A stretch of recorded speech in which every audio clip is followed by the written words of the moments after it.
What's up, guys? Mainly Hockey Cards here, and today let's go over the entire extended series Young Guns checklist. I've got to say this crop is relatively solid with lots of mid-end talents and wild cards, even if most of the potential hasn't been immediately realized. I'll be going over each Young Gun individually, as well as attaching a grade from F to A+, as my thoughts on their investment potential. Before I get further into the video, this took a ton of time and research, so if you found this helpful, consider leaving a like and subscribing. It's free and you can always change your mind later. As always, please do your own due diligence and research before investing in anything or anyone. I am a hockey card content creator and entertainer, not a financial advisor. Let's get started. I watched Alexander Holtz play in Utica, and I think he's the real deal. 54 total points in 57 AHL games this season, and tacked on 2 assists in 9 NHL games. Has an absolutely filthy shot, and I can see Hughes to Holtz being a deadly combination. A. Connor DeWar had 6 points in 35 NHL games this season and 17 and 19 in the AHL. Could be a solid depth winger for a strong wild team. B-. Brett Leeson had 6 points in 36 games for the Capitals and 13 and 31 in the AHL. At 6'5", 225 and still just 23, he's got some time to mature and hopefully become a middle six winger. B-. Gabriel Fortier had a decent first full season in the pros with 35 points in 72 AHL games and 1 point in 10 NHL games. It's not exactly inspiring, but he'll still get an opportunity for a cup-contending Lightning team. C+. Good for Michael Pezzetta to get where he's at, but he doesn't add much value except for being in a Montreal market where seemingly anything is possible. He did make a huge leap in production this year relative to previous years, but still not enough for me to give him a higher grade. C. The 21-year-old, 6'6" Belarusian Alexei Protas had a decent AHL campaign with 24 points in 42 games and also added 9 points in 33 NHL games. Like Leeson, he just needs some time to develop alongside his size. B. Scott Perunovich was over a point per game in the AHL as a defenseman this season and had 6 points in 19 NHL games. He is already about to turn 24, but after this first pro season, it's hard to argue against him being a de facto top 4 defenseman in St. Louis in the near future and with offensive potential. B. Justice Anunin hasn't looked too great in North America yet, but will reevaluate after this coming season.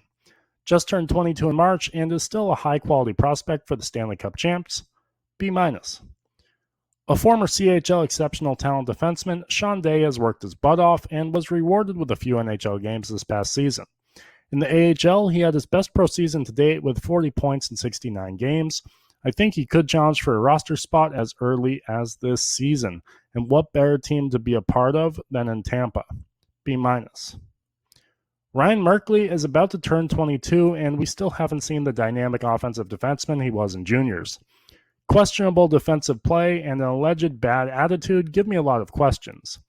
Reminds me of Tony DeAngelo in some ways. Might be worth sitting on him for a while. B-. JJ Peterka put up 80 points in 80 total AHL games this past season. He just turned 20 in January and is a massive piece of the future for the Buffalo Sabres as one of their premier prospects.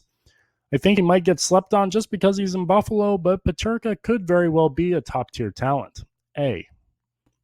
Giannis Moser turned a lot of heads this year. He was strong in the AHL, NHL, and World Championships.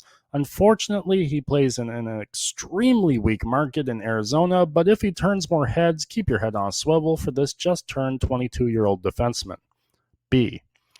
Riley Tufte hasn't impressed all too much in 3 pro seasons. He just had his best season with only 20 points in 54 AHL games and 1 goal in 10 NHL games. Being a contract season, maybe he finally hits a solid year after his 2016 first-round selection. C. Kasper Bjorkqvist had a rough season with minimal production and will be going overseas to play in Finland, one of the weakest rookies in the product. D. Markus Niemelainen should develop nicely into a two-way defenseman that has size, awareness, and can chip in offensively here or there. He'd have a slightly lower grade, but could potentially be on the ice with McDavid or Draisaitl, and that always helps. C+. Who will win the crease in New Jersey? Probably not Akira Schmid, but he is throwing his name in the hat despite a rough 4 games this past season. Still at 22 and a really solid AHL season in his pocket, he has quite a bit of future potential. B-. A dynamic scorer in juniors, Igor Sokolov just turned 22 and had a strong AHL season with 50 points in 64 games. Although he had no points in 8 NHL games, he could get some good chances with a team that suddenly looks like a playoff team on paper. B. Josiah Slavin, younger brother of Jacob, had 32 points in 49 AHL games and 1 point in 15 NHL games last season.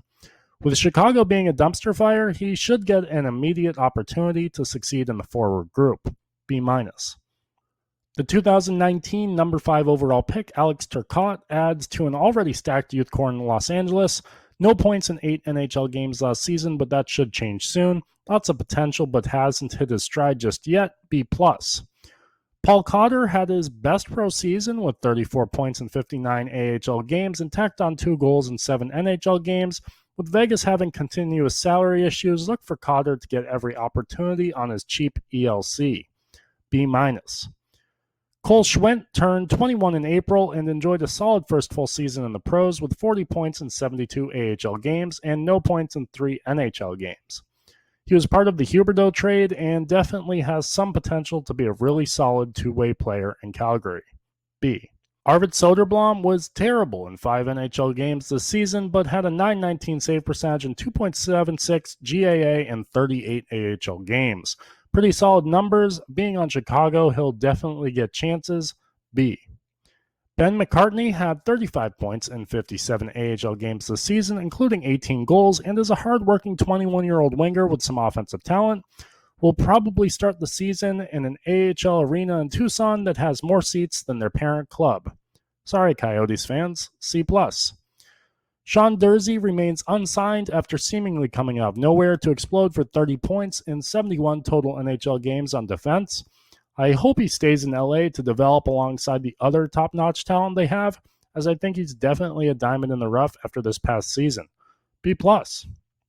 Despite losing all 5 of his NHL games this past season, Felix Sandstrom still managed a .910 save percentage and a 3.23 GAA, which tells you how absolutely terrible Philadelphia's defense is.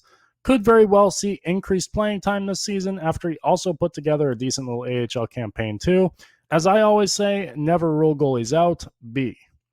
Robin Salo had 5 points in his first 21 NHL games at defense this season. Decent production in the AHL too. Will likely see more AHL time again this season though for further development. C+.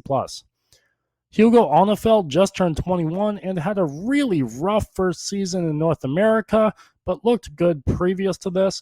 Let's just look ahead to the next season, shall we? B-. Lassie Thompson will be 22 by the time the season starts and had 6 points in 15 NHL games this season. Not too bad for a defenseman and could definitely get more reps for the Sens. C+. The Devils need to re-sign soon-to-be 23-year-old Fabian Zetterlund, who had 8 points in 14 NHL games and 60 points in 63 total AHL games this past season. The strong start to his NHL career should warrant him a contract somewhere if the Devils let him walk. B+.